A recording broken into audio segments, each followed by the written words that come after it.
I never wanted to work nights. People think hospitals are safer than most places at night.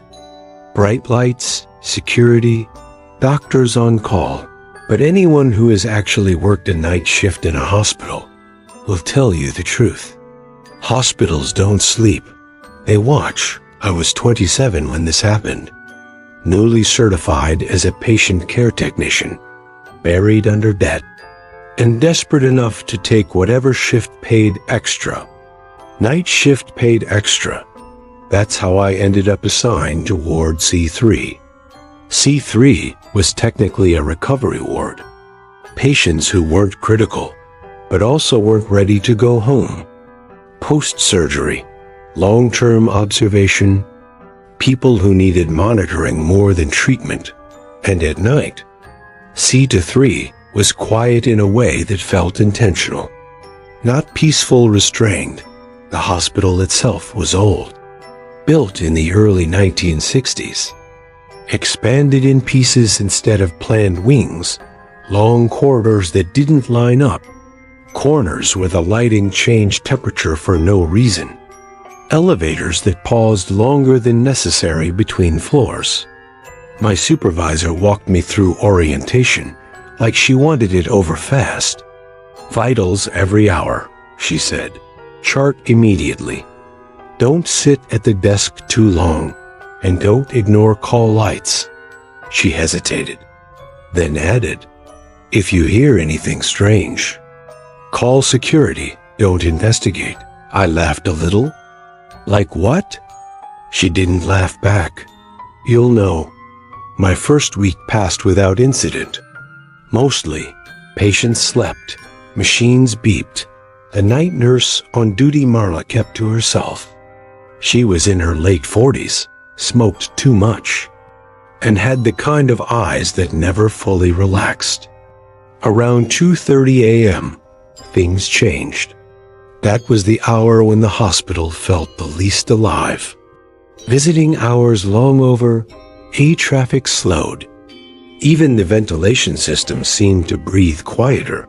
On my 7th night, I was checking vitals in room 312 when I noticed something odd. The heart monitor showed a steady rhythm. The patient, Mr. Halvorsen, was asleep, but his call light was on. I assumed he'd pressed it accidentally. I reset it. As soon as I stepped back into the hallway, the call light came back on. I went back inside. Mr. Halvorsen? I whispered. No response. I checked his hands. They were resting flat on the blanket. Nowhere near the button. I turned the light off again. This time, I stayed. 10 seconds passed. 20, then click. The call light turned on by itself. A cold prickle ran down my arms. I logged it as a malfunction and moved on. That was my first mistake. By the second week, I noticed patterns. Call lights activating in empty rooms. Bed alarms triggering without movement. IV pumps alarming with no occlusion. Always after 2:30 a.m. Always in C3. One night, Marla caught me staring at the hallway. You feel it too, she said, not looking up from her charting. Feel what? She exhaled smoke toward the open door. This floor doesn't like being quiet. I didn't ask her what she meant. I wish I had. The incident that changed everything happened on a Tuesday. Room 316 had been empty for 3 days. The patient who occupied it before a woman in her early 30s had passed unexpectedly during recovery. Pulmonary embolism, sudden, clean. The room had been terminally cleaned. Locked, cleared for reassignment. At 2:47 a.m., the call light for 316 turned on. I stared at the panel, waiting for it to shut off. It didn't. I radioed Marla. You seeing this? She was silent longer than normal. Don't go in there, she said finally. I have to reset it. No, she said sharply. You don't. But policy was policy. I walked to 316. The hallway felt narrower than usual. The lights hummed louder. My footsteps sounded wrong, too soft, like the floor was absorbing them. I unlocked the door. The room was dark. Empty bed, empty chair, curtains drawn. But the bathroom light was on. I hadn't noticed it from the hallway. I stepped inside and reached for the call light button. Before I could touch it, I heard breathing slow, measured. Right behind the bathroom door, I froze. "Hello?" I said. The breathing stopped. Then I heard something else, a soft, wet sound, like bare feet adjusting on tile. I backed out of the room without turning around and closed the door. The call light shut off on its own. I didn't tell anyone what I heard. I told myself it was stress. That was my second mistake. That night, when I got home, I found something strange. There was a voicemail on my phone, no missed call, just the voicemail. It was static heavy, but underneath it, hospital monitor beeps and breathing. The voicemail stayed on my phone for 3 days. I didn't listen to it again right away. I don't know why. Maybe some part of me understood that once I did, things would stop being explainable. When I finally played it again, I noticed something new. Between the monitor beeps, there was a voice, not speaking, just trying, like someone testing whether their lungs still worked. I deleted the voicemail. That was my third mistake. The next shift, I checked the patient assignment board as soon as I clocked in. Room 316 was still marked EMPTY. No initials, no chart, no pending admission.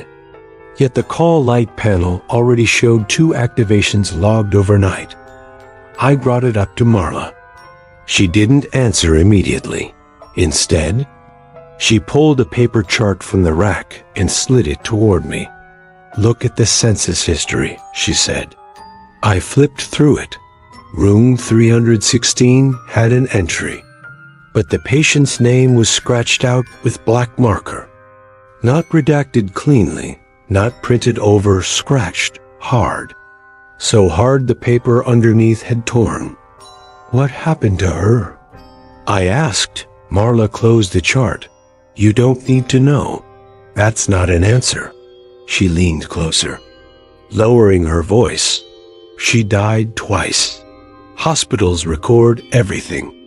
Vitals, meds, notes, timestamps. But when I tried to pull the digital record for 316, the system lagged, then returned an error. Patient not found. I tried again using the date range. Same result, except this time, something flashed on the screen for less than a second before disappearing. A name. I didn't catch it fully, just the first 3 letters. ELI. The system reset itself. My login session ended. I stood there staring at my reflection in the dark monitor, heart pounding like I'd just been caught stealing. At 2:31 a.m., every call light in C3 activated at once. Not in sequence, not staggered. The hallway lit up like a runway. Patients began pressing their buttons for real, now confused. Scared, waking up to alarms and noise, Marla swore under her breath and called security. I was resetting lights room by room when I reached 312 again. Mr. Halvorsen was awake. "You hear her too?" He asked. "Hear who?" I said. "The girl," he replied. "She keeps asking where her room went." My mouth went dry. "What girl?" He pointed toward the ceiling. "She walks above us all night. She doesn't like when the lights are off." Security checked the floor. Maintenance checked the system. Official explanation: a power fluctuation. Unofficially, No one wanted to talk about it, except one person. At 4:10 a.m., a janitor named Luis stopped me near the supply closet. "You're new," he said. I nodded. "You shouldn't be on C3. They assigned me." He shook his head. "Why didn't it?" He hesitated, then said quietly, "Because they couldn't move her. I didn't sleep after that shift." Instead, I searched old news articles, hospital incident reports, archived forums.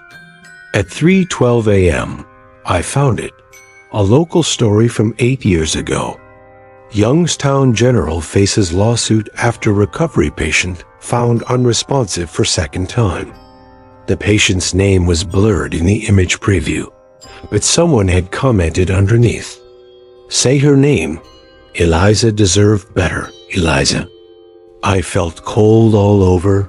The next night, room 316 was unlocked. The bed was made. Fresh sheets. 4 stand positioned. Monitor powered on. As if someone was expected. As if someone had already arrived. And taped to the inside of the door, a handwritten sign. "Do not move her again." At 2:47 a.m., the bathroom light turned on by itself. And this time, the breathing wasn't behind the door. It was standing right next to me. I didn't turn around. That was instinct. Every nerve in my body screamed that if I did, something irreversible would happen. The breathing beside me wasn't rushed. It wasn't labored. It was learning, like lungs remembering what they were meant to do. I stood frozen while the bathroom light flickered once, twice, then went steady behind me. The mattress creaked. Someone sat down. "Room number changed again," a voice whispered. Not behind me now. Inside my head, I spun around. The bed was empty, but the indentation was still there, slowly rising, like something had just stood up. The monitor beside it beeped, no patient connected. Yet the heart rate displayed 37 BPM. I backed out of the room and slammed the door. My hands were shaking so badly, I dropped my badge twice trying to lock it. When I looked up, Marla was standing at the end of the hall. "You saw her," she said, not a question. We went to the stairwell. Not the main one, the old service stairs. The ones blocked off on every floor except the basement. Marla unlocked the door with a key I had never seen before. Paint peeled off the walls as we descended. The lights flickered inconsistently, like they weren't sure we were allowed down here.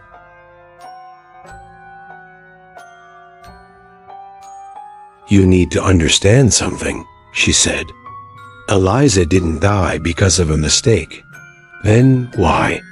She died because they moved her. The stairs ended at a landing that shouldn't have existed. The sign read C3, no arrows, no room numbers, just a hallway, short, narrow, and cold in a way hospitals never are. At the end of it, a nurse's station, dusty, abandoned, and still logged in. The computer screen glowed softly. Marla typed in a password. The system didn't ask for credentials. It just opened. Patient file. Eliza Morrow. Age, 19. Admitted. Post-op recovery. Status, transferred. Transferred to where? The destination field blinked, then filled itself in here. She coded, Marla said. Flatlined for 6 minutes. They brought her back. I swallowed. And the second time? Marla didn't answer.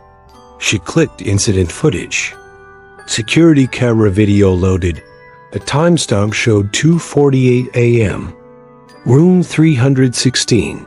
Eliza lay in bed. Eyes open, not moving.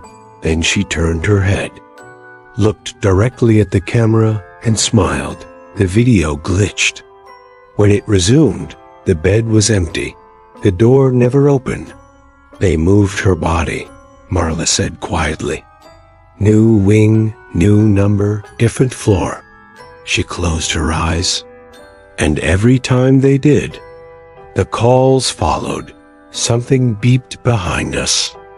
A call light on the abandoned desk. The display flashed. Room 316 requesting assistance. Marla backed away. No, she whispered. We're not supposed to answer anymore. The light pulsed faster. Then a second line appeared. Room C3 requesting discharge. The hallway temperature dropped sharply. I could see my breath. From behind the nurse's station footsteps. Bare feet, slow wit. She doesn't want to stay, Marla said. She wants to go where they sent her. Where is that? Marla looked at me. They don't know. The footsteps stopped inches away. I smelled antiseptic. An iron. A hand appeared on the counter. Then another, pale, veins dark. Fingertips bruised like they'd been pressed into something hard for a long time. I was cleared, a voice said gently. Eliza rose into view. Her hospital gown hung wrong like gravity, wasn't agreeing with her shape. My room keeps changing, she continued. Can you tell me where I'm supposed to be? The lights went out. Every monitor screamed at once. And somewhere above us, every call light in the hospital turned on. The lights didn't come back on all at once. They returned in pieces, a hallway here, a monitor there. Like the hospital itself was waking up slowly. And unhappily, Eliza was gone. The counter was empty. No handprints, no footprints. But the smell lingered. They'll blame a power surge, Marla said. Staring at the dark hallway. They always do. Who? I asked. She looked at me like I should already know. The hospital. I didn't finish my shift. They didn't ask me to. Security walked me out through the employee entrance like I was already part of an incident report. By morning, the story was simple, temporary system malfunction. No patients harmed, no staff injuries. Room 316 was sealed for renovations, C3. Officially, it never existed. I quit 2 days later. Marla didn't show up for her shift that night, or the next, or ever again. HR told me she'd retired suddenly. Her locker was emptied before dawn. I tried to forget. That's what you're supposed to do. But hospitals don't forget. 3 months later, I got a call, unknown number. I didn't answer. It rang again and again. On the third time, I picked up silence. Then a familiar beep, a call-like tone. Hello? I said, I'm ready to go home now, a girl's voice said. Soft, polite, relieved, the line didn't disconnect. No matter how many times I hung up, my phone showed the call as ongoing. Hours passed, battery drained. The call stayed at 3:16 a.m. My screen lit up. A message appeared. Discharge approved, then a second line. Room number removed. The call ended the next morning. I checked the news. A brief article buried deep. Youngstown General Hospital announces permanent closure of Ward C due to structural inconsistencies. No further comment. No mention of a patient. No mention of a nurse, sometimes when my phone is off. I still hear it, that soft, patient breathing, waiting for someone to tell her where to go.